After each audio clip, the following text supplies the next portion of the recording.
I'm Heather Vale Goss with Thank God I at thankgodi.com, where we talk about triumph through tragedy and empowerment through adversity. Joining me today is Getrude Matshe, who's an author and inspirational speaker. Getrude, thank you so much for joining me. Thank you for having me, Heather. It's great to be here with you today. So, as I mentioned, we talk about overcoming tragedy, overcoming challenges, and actually being thankful for those tragedies, or what we like to label as tragedy. So, what would you say was the biggest challenge or the biggest tragedy that you've ever faced and overcome? I would have to say it was the day that I missed a flight coming to New York from Zimbabwe, which is where I'm originally from, 12 years ago. And I missed the flight because of a small misprint on my daughter's visa. The U.S. Embassy misprinted the passport number on my daughter's visa sticker. And they pick up the error while we were in transit in South Africa. And we were sent back to Zimbabwe. This was at one of the worst times because all of the political troubles had started in Zimbabwe. We were trying to find a safe country to immigrate to, just to bring up our kids. I have 3 small children at the time, and it felt like God had thrown me back to hell. And it happened 2 weeks before September 11, and if I had got on that flight, I have no idea where I would have been in New York that day.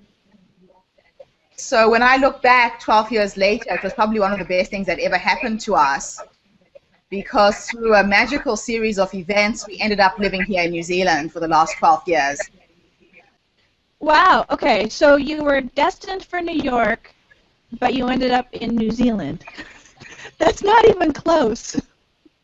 No, I'm on the other side of the world. Okay, so what was actually going through your mind in the moment? I mean, in hindsight, you know about 9/11. You know what could have happened. You know that you were better off probably living in New Zealand than in New York. But at the time, at that moment, when you got turned away because of some little mistake, what was going through your mind? I was angry. I was just angry with everything and everyone, because I had done everything right to get to that point. You know, in Africa, to get a U.S. visa, it takes between 6 to 8 months. The documentation and paperwork that's required, I had done my bit. And then the U.S. Embassy refused to correct the error. Because of the political troubles, so many people were leaving the country, and they actually changed their rules that week. And the new rule was that I had to go back to them with a bank statement, projected $6 million, before they would correct an error that they had made. $6 million? Yes.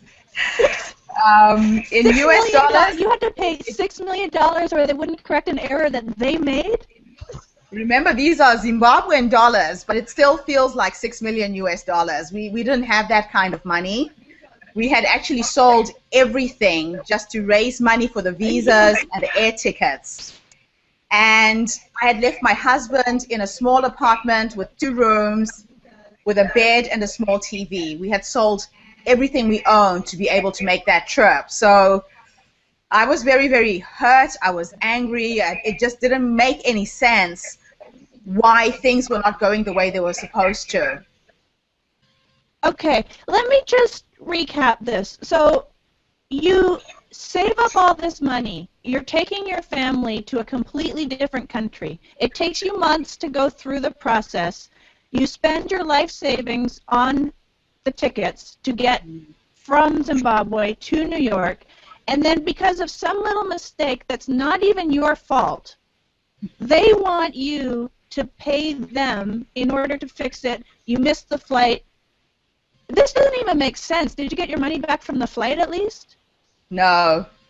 We lost everything, Heather. They were cheap Apex tickets. If you didn't fly on those dates, they were non-refundable tickets. It didn't make sense. And when they explained it to me, they were saying that They were trying to stop people from going to the States. A lot of people were trying to leave the country, so they had to change the rules that week. It was just so frustrating. Frustration was the other thing that I felt because, like I said, I had done everything right to get to that point, and still we couldn't make the trip. Yeah, wow, I can't imagine. I mean, that must have felt like everything just got pulled out from under you. It was devastating. I mean, at that time, it was difficult for me to get a job. My background is computers.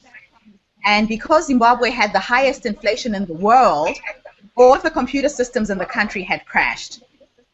So there were no computer jobs. Most of the big corporates had withdrawn and left the country because of the political situation.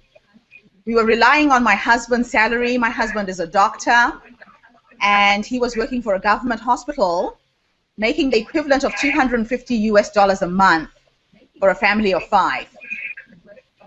So, wow. You know, to feel like your hands were tied, you couldn't get a job, you can't even feed your own kids, it was a difficult time. Yeah, it must have been. So a lot of people would have given up. A lot of people would have just been depressed.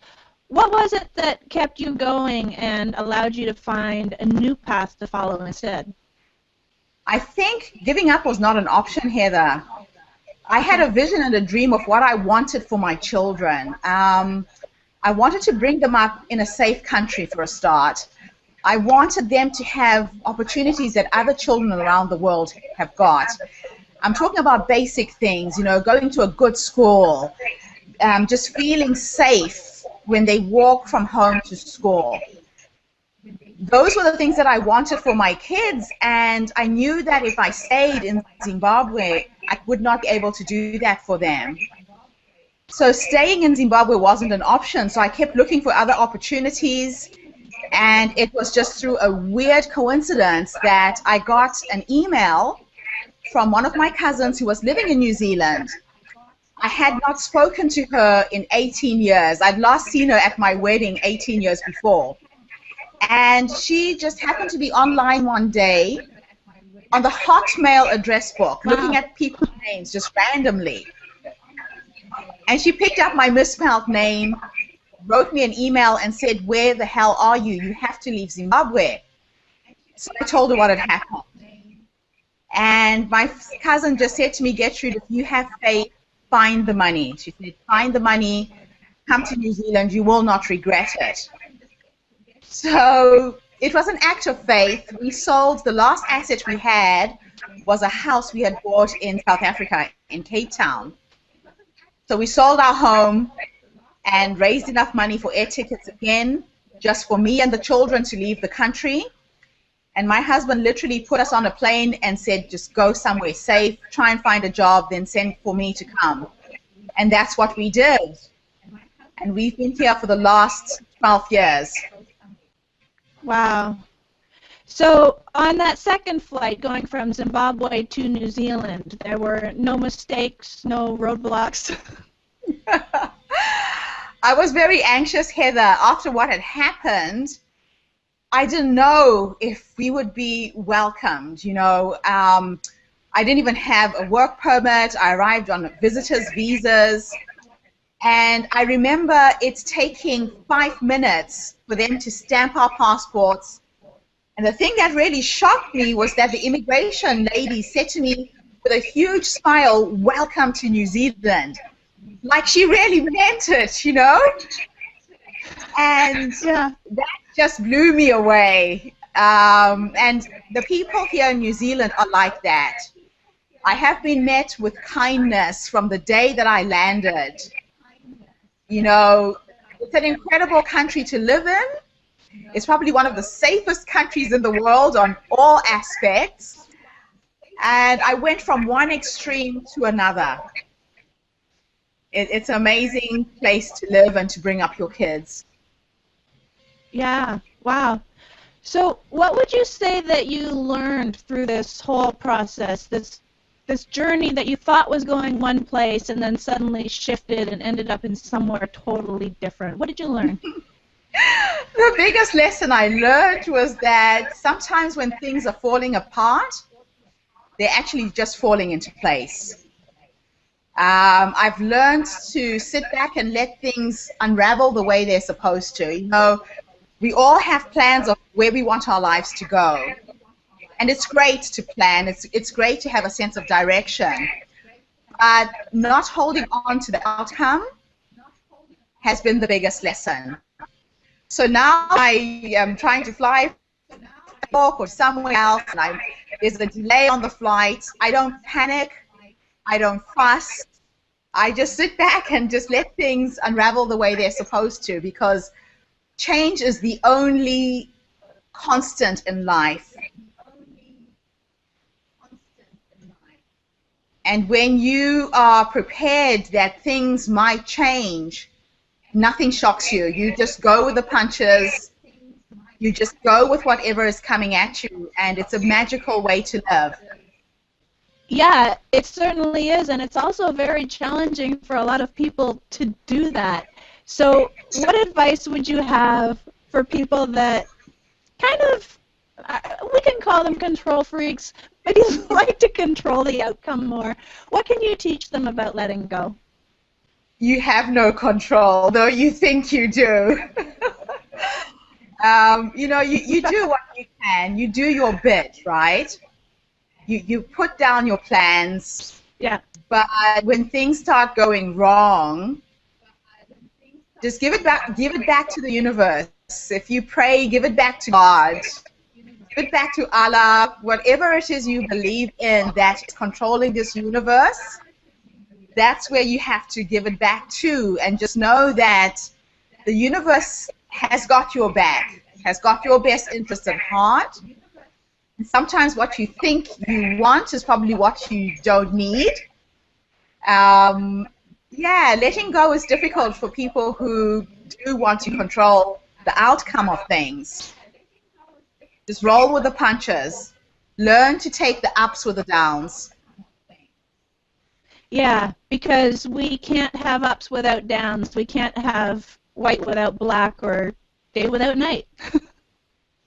Yeah, that's what I've learned about life, is that life is cyclical. It has ups and downs and ups and downs. And now when I hit rock bottom in my life, sometimes I get excited because you can't go any lower. The only way from there is up.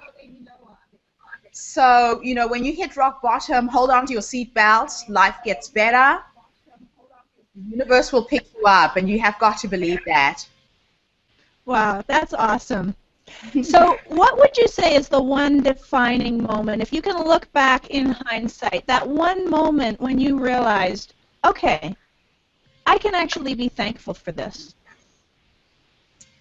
I think it would have to be when September 11 happened, which was 2 weeks after my incident.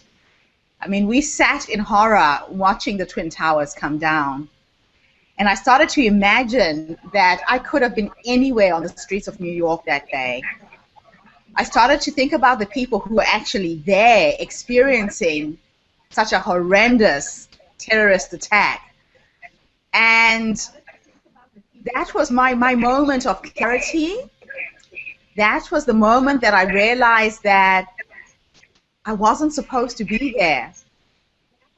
And I let go, and I just trusted that something better was coming. Okay. So it's pretty obvious when we talk about 9/11 that was a big sign as to why you could be grateful for not ending up in New York on that day. But the part that really must sting a lot is I keep thinking about the fact that you lost your life savings over this little error that wasn't even yours. How did you deal with that part of it? I'm still angry about it, Heather. I look back sometimes at what it took for us to get to that point. And just the inefficiency of organizations, the insensitivity that I experienced. They had no idea what it took for us to put our whole life savings into this. I mean, we sold everything, furniture, clothing, you name it. But when I look back now, what I did manage to create because of that incident is 100, 1,000 times more than what those air tickets were worth. So that has helped me release it and just not hold on to the anger anymore. It's just not worth it. It was a blessing. Right, yeah. So how important do you think gratitude and appreciation are for getting us through the times when we think things aren't going right? I think gratitude is the key. You know, sometimes you have to just sit back and see what you do have. I remember sitting in this small little apartment with my husband and my 3 kids, eating a meal on the floor because we didn't have a table. And just being grateful that we were healthy. I had these gorgeous little children. I had an amazing, supportive husband. And we were together. You know, sometimes in times when you're in a war-torn country or where there's political troubles, people die, Heather. And we were watching this on TV. So I just went back to what I did have. And I started appreciating that. And it helped me reframe the whole situation. Wow, that's awesome. So how does all of this fit in with what you do in your business life as an author and as a speaker? All of this has impacted on everything I've done since that date. Wow. It has impacted on how I share my story and help other people reframe their stories. It has helped me create a business where I teach people to write their own books because I ended up writing a book about my story. And the book has gone all over the world. The book created a speaking career for me, so I travel around the world as a speaker. If I hadn't had this story, I wouldn't have had the opportunity to talk about it. So there's a lot of ripple effects, a lot of benefits that did come out of my experience, and that's what I teach. That has become my message and my story. So when you're teaching someone to write a book and they get stuck in that writer's block place and they start dwelling on all the problems and all the challenges and all the reasons why they can't get that book written, what do you tell them? I remind them that somebody is waiting to read your book. The fact that you have this burning desire to write a story means that your message is important. I remind them that the richest places in the world are graveyards because they're full of people who had brilliant ideas, who had brilliant stories, and they didn't have the courage to write it down. So when you write a book, you are leaving a part of yourself. It is your legacy. Your children will read it, your grandchildren will read it, your great-great-grandchildren will read that book. And when you remember that it is part of your legacy, it is motivating. That's what you hold on to. If any of the viewers wanted to get in touch with you and maybe work with you as their coach or see you speak or even just buy your book and read your book, where do they find all that? They can either go to my 2 websites. The one is GetrudeMatshe.com and contact me through there, or I have a website for all of my authors and it's called howtowriteabook-in-40hours.com. And on that website you can see video testimonials of people that I've coached around the world. I have coached over 100 authors in 46 countries to publish their own stories. So the videos kind of speak for themselves. And I call myself... Wow, 40 hours. The book Midwife? That's yes. Cute. I like that. So, because but seriously, 40 hours, I mean, some people would say 40 days. Wow, that's fast. 40 weeks. I mean, 40 weeks is fast for a lot of people, but you're saying 40 hours. How is that possible? It's possible, Heather. My first book took me 18 years to write. It was a journal. I would write short stories and poetry as I traveled around the world. My second book took 40 hours, and it was because I was under a lot of pressure to deliver a presentation to a bank that had invited me to speak. And it wasn't a book when I went in. It was a PowerPoint presentation based on my major life challenges. I just had 10 PowerPoint slides and 10 stories to tell. I had an audience of 650 people that day. And when they came to my presentation, I gave them a feedback form. And I asked people to ask me questions while I was speaking. If anything popped up for them, they should write the questions down. Or if anything really resonated with them, they should make a note of it.